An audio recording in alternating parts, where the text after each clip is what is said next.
Welcome to another edition of eThekwini Matters. I'm your host, Simphiwe Dlamini, and today on eThekwini Matters we are joined by Chief Fire Officer and the Head of Fire and Emergency Services la eThekwini Municipality, Ubaba Phakade Mchunu. Macingwane, welcome to the show.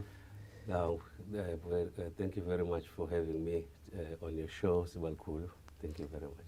Macingwane, sizoxoxa kakhulu nje kufundesaneni ngemlilo noma ukuvumbuka kwemililo sayesibhekane nayo kakhulu kazi la kwidolobha laseThekwini, and siyaqonda ukuthi umnyango wakho umnyango omatasa kakhulu ngoba nje masibuka nje mawuthi imililo enresponda kuyona ngenyanga iyayifike la noma ibe ngaphezulu kuka 1000.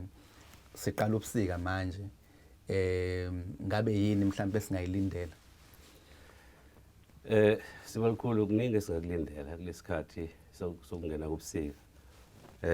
Ikakhulukazi ukwenyuka kwesibalo semililo eyenzeka ikakhulukazi endaweni lezi ezizakhiwo. Nakwezinye-ke nje inhlobo zezakhiwo singasabali kuphela lezakhiwo ezibizwa ngemjondolo. Siyanda nje kakhulu isibalo mase kusebusika nje bakubanda nje. Bese kube kona ukuthi-ke lokho-ke kuphoqa ukuthi wonke umuntu kumele asazi leso simo, asiqaphele futhi. Esiye sikwenzeke ukuthi sizame nje ukuqwashisa umphakathi wethu ngazo lezi zimo ezenzakalayo, ngoba kuhlanganisa nje into eziningi, ukuqubuka kwemililo kusukela ezimweni esihlala ngaphansi kwazo, ukuhlanganisa nezinto nje sakha ngazo izinto zethu la ezakhweni. Njenga izimo phela lezi ehambisana nalokuthi amandla ethu okwakha ahamba aqala apha phelephi. Bese-ke sigcina sesingena-ke ezimweni njenganalezo ezibucayi.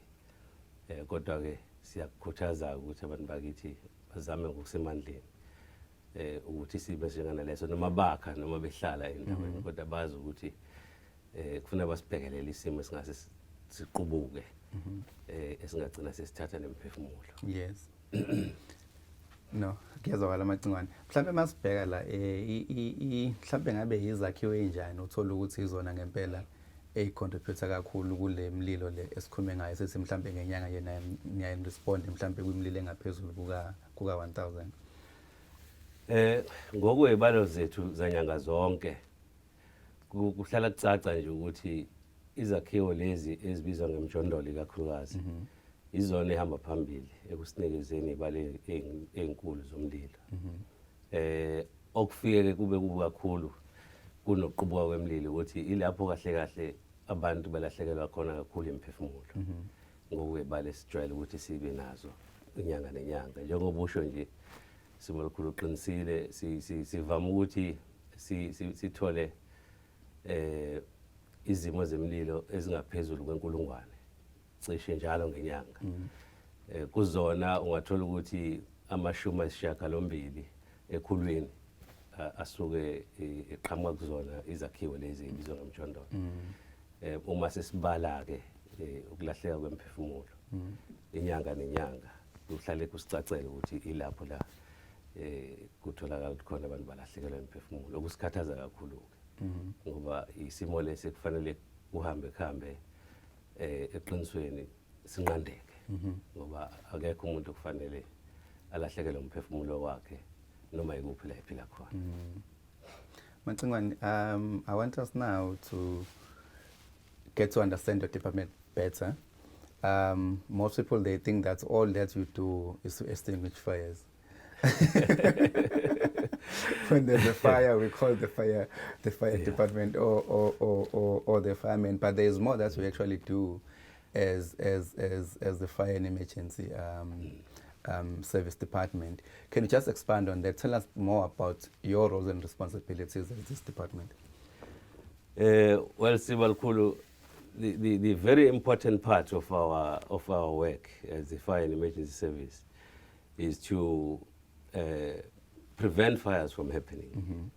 That in fact is a national strategy across our country, and the laws that are being developed that govern the fire services are developed around that strategy of fire prevention.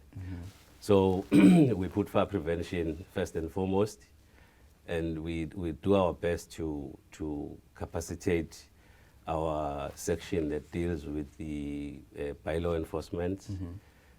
You will know that we have, even here in the CBD, we have a serious challenge of buildings that many years ago were used for a specific purpose.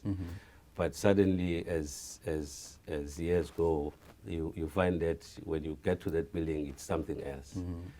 And in the main, those buildings are converted illegally to be used for accommodation and certain businesses that were not originally the businesses that were supposed to be operated in those buildings. So that is a serious challenge we are faced with.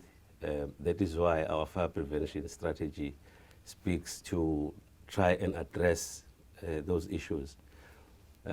Because even in the CBDs, people may think that because the buildings are built here in a town setup, they are safe. If we do not enforce our fire bylaws, those buildings immediately tend to be unsafe. There are also even dangerous operations, business operations that happen. That is one of our major concerns, and we try to address that through our regular fire safety inspections and the issuing of compliance orders in terms of the fire codes, the National Building Regulations and Building Standards Act, all the regulations that we utilize, including the fire bylaws. We have even gone as far as in our reviewed fire bylaw to extend the scope to cover most of the areas that we didn't cover in the old bylaws. We found it on review that it was lacking too much to take care of most of the things that are happening on the daily lives of people, which contribute to fires and entrapments. A simple business operation like a growing trend of business operators putting up bed placards at certain entrances and exits from their shops. You will find that when that building was designed initially, it met all the requirements for safety purposes. But because of the illegal conversions, you now find these foreign additions that have happened. They change what we call the occupancy type of a building. If the building was meant or designed and approved to be an office block, you cannot expect the next day to find it used as an accommodation establishment, because now it means people are going to sleep there overnight and in numbers that are also not controlled. When the office was designed to be utilized during daytime, closed in the afternoon, there is no night operation.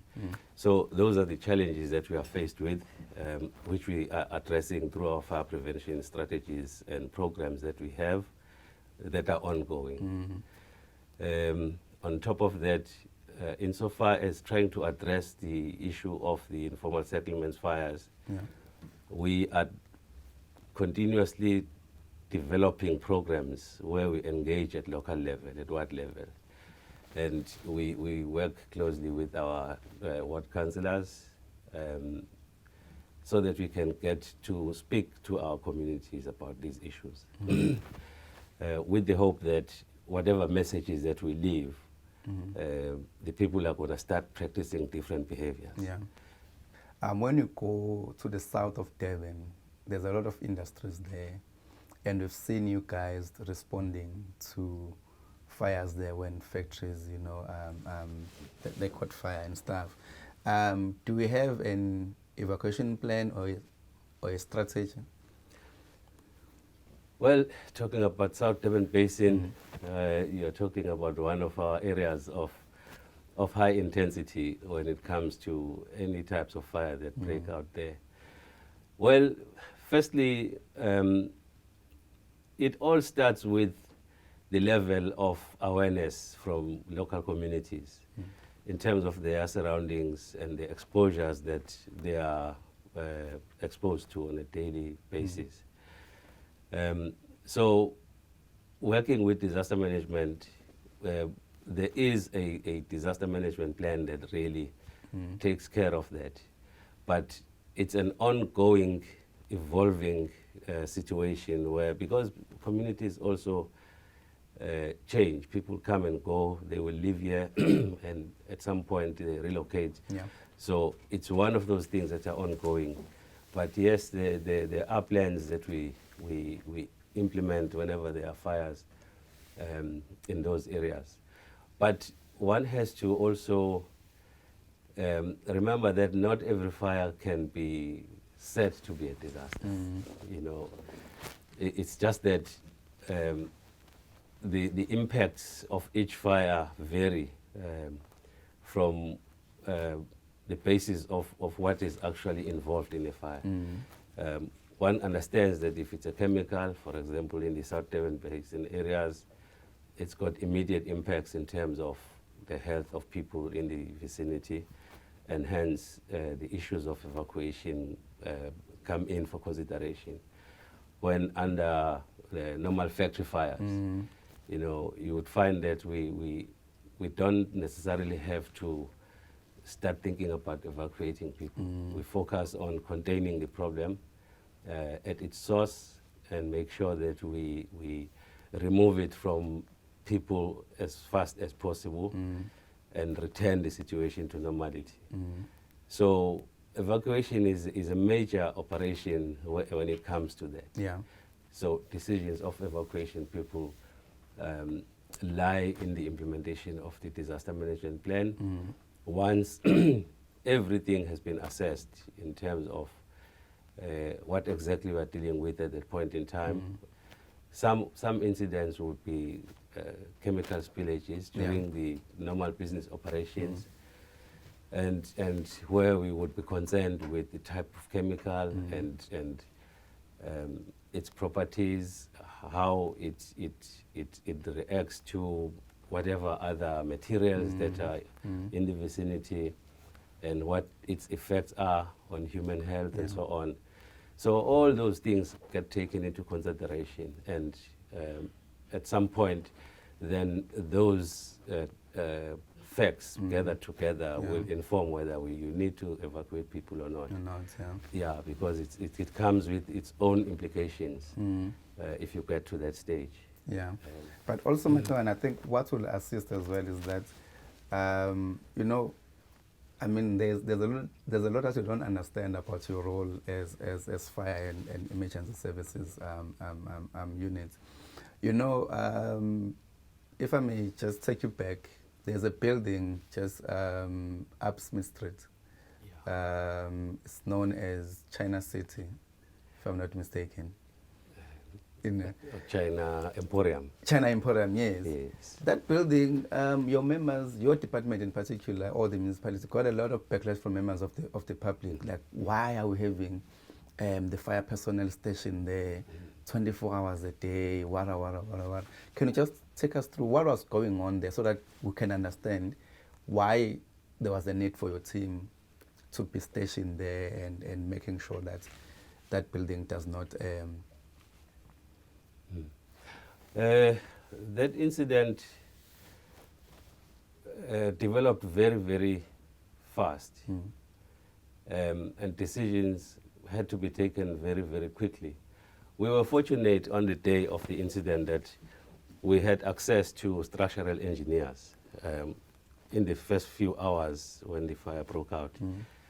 And whilst we applied what our protocols of firefighting and operations, there were observations, obviously, of the building from outside, that there were signs that the building itself physically was already beginning to show signs of shifting.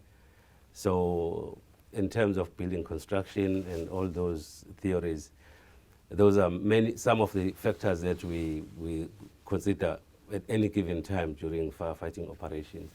But on the day, we were fortunate that we had immediate access to structural engineers, whom when we approached for assistance, they quickly did a quick survey, and they did establish that indeed there was a potential for that building to collapse. But then that was subject to our activities as well, whether it continues to stand or we assist it to quickly crumble. So they then immediately advised us to stop, firstly to pull out all our firefighters from inside the building, just in case it had to collapse. And then after that, we did what we call external attack. Because we would have, in a few hours on that day, we would have probably managed to stop that fire and extinguish it completely, as we always do. But those conditions and circumstances, what we call fire load, is everything that's in a room. Like you would know that China Emporium was loaded in every floor with everything you can think of. So we call that fire load, and the rate at which fire bends and spreads, and what it emits in the process is informed by what is in there. So, and the stackings and of all the goods that are sold there was really making it, supporting the quick fire spread. So that adds weight to the building. Whatever was already in the building, plus the weight of water that we apply. You would imagine a cardboard box, when it's dry, you can lift it with a finger. But once you soak it in water, you have to use both your hands to lift it. So it's that kind of a situation that was developing there, and the engineers advised that no, rather let's even stop applying water, which we were penetrating through openings from outside the building, because we are going to add that weight, and it's going to get to a point where the structural elements are not going to be able to bear the weight, and that may cause an immediate collapse of the building. So we then retreated. Now, but we could not abandon the building, especially the physical observations, because the general public obviously won't know about those kind of situations and dangers. So we then decided that in the interest of public safety, let's commit our fire crews to be present so that they are able to observe any unusual behavior of the building at any point, whilst the contents of the building were burning themselves out. Siyabonga Macingweni. But now ngifisa sibuyele la kwiphonto ke walbalula ekuqaleni ukuthi imililo eminingi iqubuka kakhulu ezakhiweni lezi ezibizwa ngemchondolo. Mhlambe manenza ucwaningo niyayithola ukuthi yini imbangela kahle kahle? Kuyingxube yezinto eziningi. Okokuqala nje ikona lokho ukuthi indlela ezakhiwe ngayo izakhiwo lezi, angithi indawo vele ayihlelela ukuthi kugxunyekwe izakhiwo. Manje nami ngifike ngixhumeka khona, nomunye afika agxumeka eduze kwami, kanjalo sisigcine sesiba isizwe nje khona esincikene. Lezi ndlu zakhiwe ngendlela ethi isondelene kakhulu, futhi izinto ezakhiwa ngazo izinto ezishakalula, nezobhebhethekisa umlilo mangabe sewuze waqala. Okunye lokho nanokuthi ke kwasabona abahlali abakwazi ukuthi uma kuthiwa kusuka isidumo la kule ndlu, bakwazi ukunyakaza kalula nje phakathi kwezindlu esimweni esithanda ukuthi siphuthume. Uyabona ukuthi kwabona kusho ukuthi abakwazi ukunyakaza kahle phakathi kwazo, ngoba nemhubhe mhlawumbe uthola ukuthi iba mncane kakhulu. Siyakubona lokho ngoba uma ngathiwa ukwakhiwa kwazo kuyahleleka ngendlela ukuthi ziqhelelane ngendlela engamukeleka, ukuthi uma kuthiwa kusha amakhelwane kungathatha ukukhula komlilo ukuthi ilangabi lize liyo noma inhlanzi ziziyokweqela ngamakhelwane bese zishisa lokho okuvutha kalula. ukwakheka kwazo kuyinkinga ngaleyo ndlela, izinto ekwakhiwa ngazo ziyinkinga ngaleyo ndlela. Bese kuzoba ke nathi ke sabantu nathi sabantu ngoba ukuthole kwezinye izikhathi ubuze emphakathini ngoba siyabuza mase sifikile lapho ukuthi kahle kahle kulabo basakwazi ukuthi babuke isimo ngokungatatazeli yini abagcine beyibona yenzeka. Uthola ukuthi isikhathi esiningi abanye bazovela badala la uqale ngakhona bekade mhlambe kubuswa umuntu ohlala khona ubebusa isebusuku mhlambe uhlala yedwa kuyingozi nje lokho ukubusa nje ubusuku bonke esimene endaweni njengale kuyingozi. Abanye ke uthola ukuthi bashiya ingane zizodwa bahambe baye kwenza lokho abakwenzayo. Uthola ukuthi kuyisebusuku bayihlalele mhlambe nabangani babo kanjalo. Ingane kazazi lutho.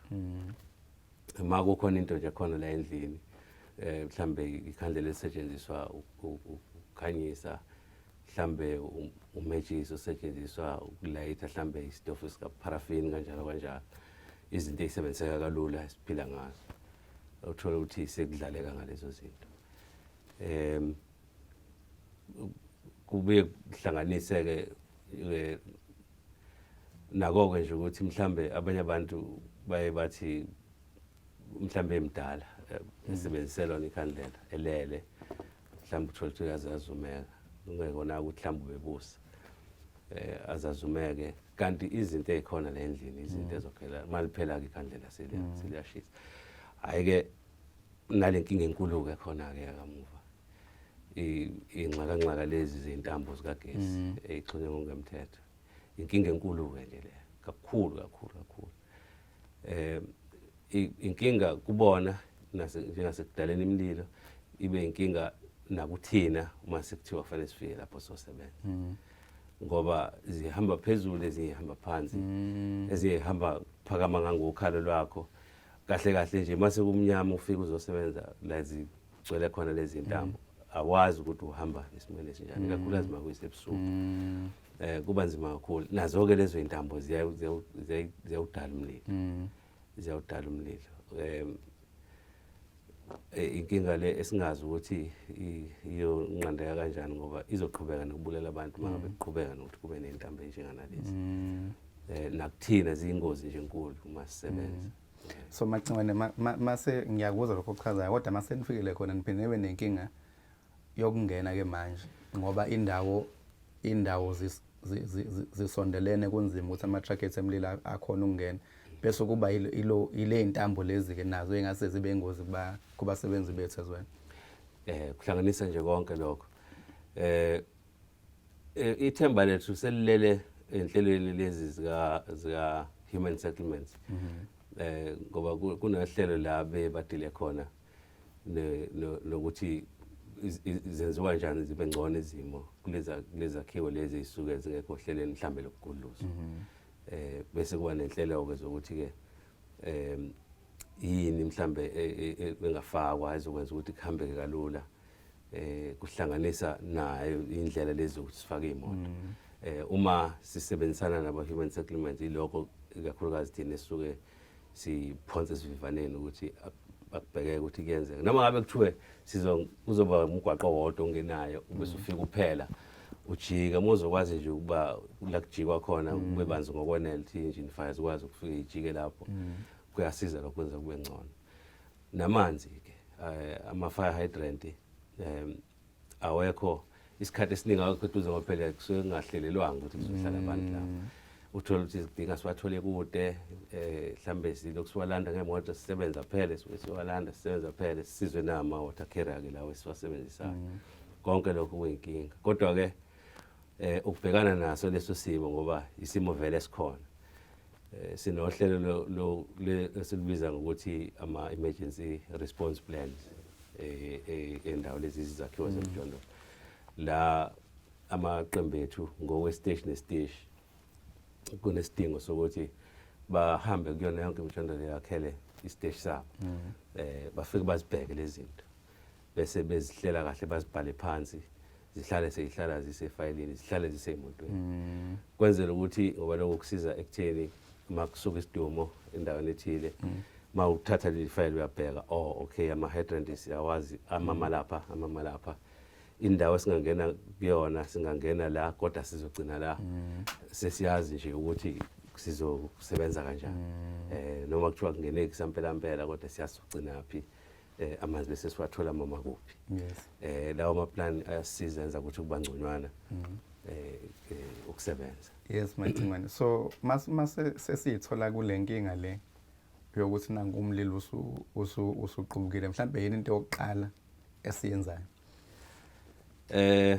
Into yokuqala nje kufanele siyenze ukuthi umphakathi kufanele uhlale unenamba le yezimo eziphuthumayo u-031 361 0000 yona into yokuqala kufanele abantu bayazi ukuthi kufanele bayisebenzise ukufonela nje ngoba i24 hours ukusebenza kwayo ngoba lokho kwenza ukuthi isikhathi esithathekayo phakathi kokuqubuka komlilo nokuthola kwethu umbiko ovela emergency communication center sibe sifishane lesikhathi sethu sokuhamba sifike lapho sikwazi ukuthi kube isikhathi esikahle singafiki subhebhethe kakhulu noma sekonakele kakhulu ukhiye nje ukuthi abantu kufanele bangafoneli u10111 ngoba u10111 okwamaphoyisa ukubika ubugebengu bangafoneli u10177 ngoba owama-ambulance u10177 abantu abagulana abalimele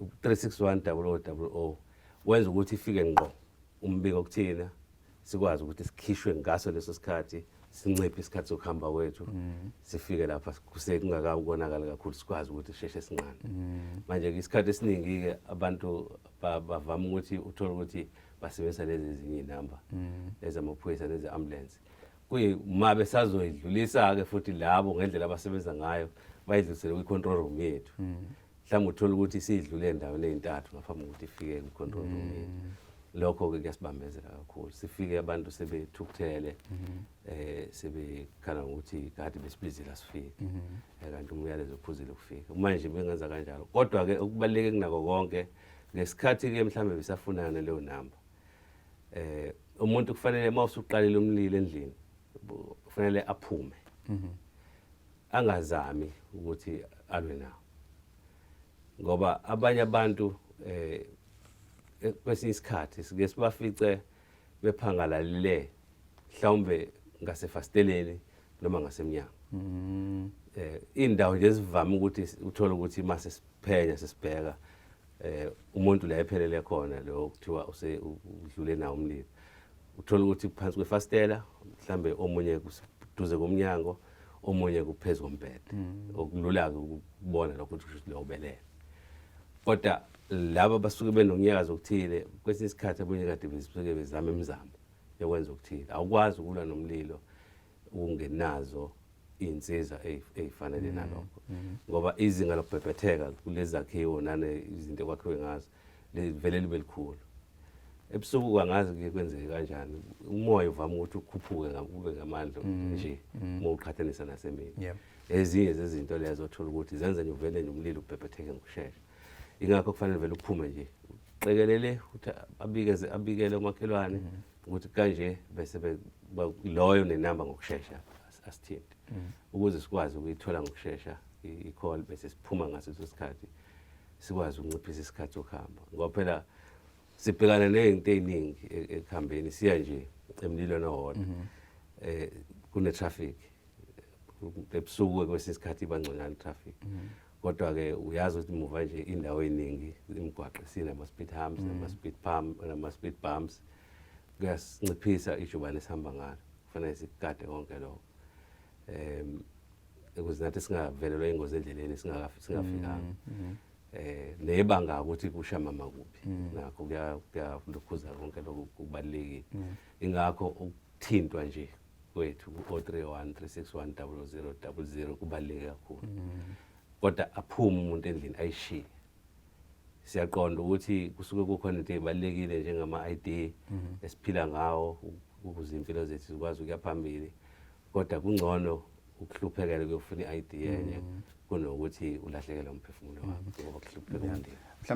Mhlambe sesogoqa nje amacingwane ubusakhuluma nje indaba yebanga edinga ukuthi nilihambe makuthi niya respond kukhona nisuke niyitholile beninohlelo lokuthi nizama ukusondeza ama-fire station eduze ney'ndawo zabantu ngabe senambe kangakanani nalelo hlelo leni? Uhlelo lokwakhiwa kwama-fire station ukuze siwasondeze ey'ndaweni ekuhlala kuzona abantu uhlelo olulawulwa uhlelo lomkhandlu wonke oluba ngaphansi kwenkontraki yomkhandlu no-CSIR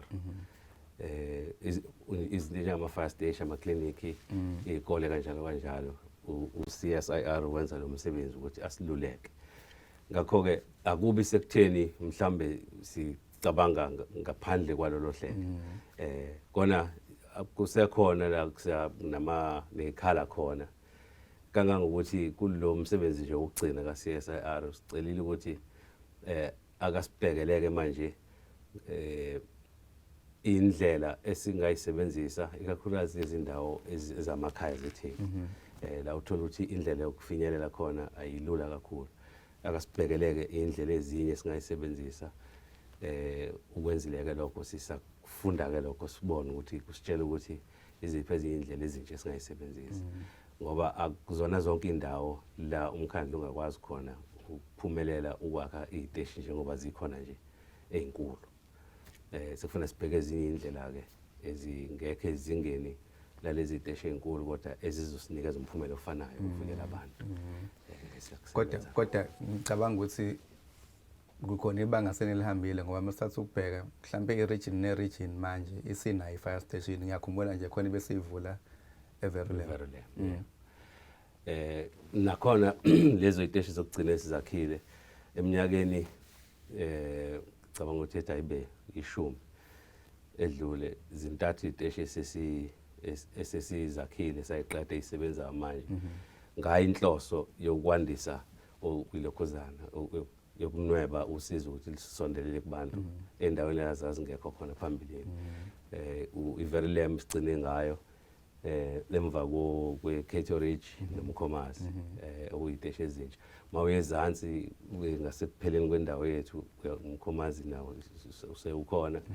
Mawuya ngasekupheleni kwendawo yethu entshonalanga Cato Ridge sikhona nayo ne-Verulam lapha njengoba kunale ntuthuko ekhona nje kune-airport nayo yonke into nayo seyikhona. Sisazoqhubeka sibheke kodwa sike sibheke lezi ndlela-ke manje ezinye ezenza ukuthi kube lolu kusheshe kube khona usizo emphakathini ngaphandle kokuthi sizolinda kuze kuthiwe kuthatha isikhathi eside wakhiwa iteshi. Ake sibheke ezinye indlela-ke manje ukuthi ikhala sizoyivala kanjani. Sisazoqhubeka nje sikubuke lokho. Amazwi akho okugcina amacingwane sesivala. Hayi siwalikhulu ngingacela nje ukuthi umphakathi wakithi usilekelele ngokuthi ubambisane nathi ekutheni uma sithi senzele kuthiwa enforce ama-bylaw, ama-fire bylaw, sisuke inhloso yethu ukuvikela umphakathi, impilo zawo kanye nempahla yawo, ngokunjalo nokuthi ungalahlekelwa amathuba okuthuthuka komnotho wendawo yethu ngoba ukudicelela kwesakhiwo esodwa kuhlehlisele emuva umnotho. Sicela nje babambisane nathi bazi ukuthi masithe akwenzeke ukuthi nokuthi ngasey'dingweni zomlilo akwenzeke lokho. Bese kuthi-ke ekuziphatheni-ke nje jikelele siyacela impela ukuthi abantu baqikelele kakhulukazi njengoba kuyisebusika nje. Siyazi ukuthi ubusuku bukabude kuyahlaleka impela ebusuku laba khonza ukuhlala bangalali isikhathi eside kuze kukhathaleke mhlambe sekuyosa kungakasi kodwa sekuyosa ngokwesikhathi abantu bekhathele sebeyijikijela bese kuqala imonakalo. Siyacela abantu baqaphele lokho bakwazi ukuthi kuyingozi. Izinto nje ezisetshenziswayo zokufudumeza nezokubasa nezokukhanyisa baqikelele ukuthi zigadekile ngaso sonke isikhathi. Uma usebenzisa ikhandlela yazi ukuthi ikhandlela ulikhanyisa uma ulidinga, uma ungasalidingi uyalicisha. Isitofu uma usebenzisa uma usidinga, uma ungasasidingi uyasicisha.